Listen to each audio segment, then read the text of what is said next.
এই মারবার এসে ওই যে পিপুলিয়া আমার মার নাম মোনারা বেগম মারা গেছে হরিরামপুর থানা মানিকগঞ্জ জেলা পড়ছে। এখন কি আপনার বাড়ি ঘর কি ফেরত চান?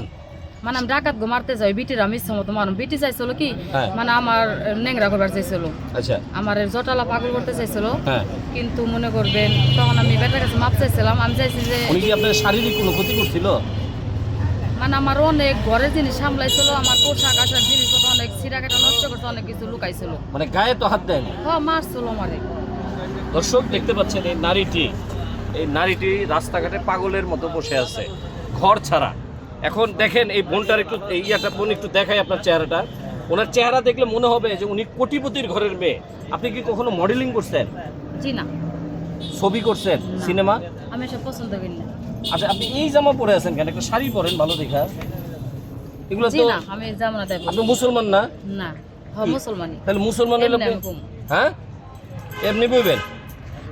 শোনেন একটা কথা কই, যদি পারেন ওই আমাদের পাশের ডাকাতকে যদি মারতে পারেন তাইলে, কারণ আমার গায়ে হাত দিছিল আমি তো পারবো মারুম। দর্শক আমরা এটার বিচার চাই। আমরা চাই ওনার যদি কোনো ধরনের সামাজিকভাবে ওনাকে যদি হেয় করা হয়, এই ভিডিওর মাধ্যমে যেন এটার বিচার করা হয়। আজকে উনি রাস্তাঘাটে এইভাবে হয়তো আছে, 2 দিন পর উনি রাস্তাঘাটে পচে যাবে, গলে যাবে, এটা যেন না হয়। উনি যেন ওনার ঘরের ঠিকানাটা ফিরে পায়। সব ভিডিওটা শেয়ার করবেন। আল্লাহ হাফেজ।